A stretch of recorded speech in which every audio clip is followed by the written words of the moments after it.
Well, what we had is some settling of the concrete around the pool deck, mainly on one side. It had probably dropped a good inch to inch and a half, maybe 2 inches. So it started getting cracks in the pool deck. And then I did some research and then found Lowcountry Basements online. Within probably 20 minutes of putting in an inquiry online, I had a phone call.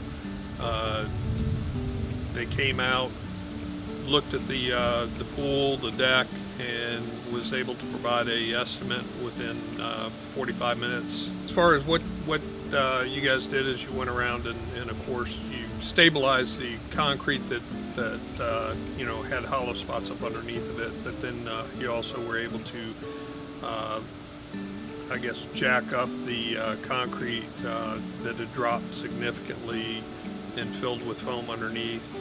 Definitely an improvement over what we had before, and I definitely refer you. I think just the system itself and looking at what it would cost to tear out versus you know, repairing is just significant enough that anybody should probably take a look at trying to do what we've done here today.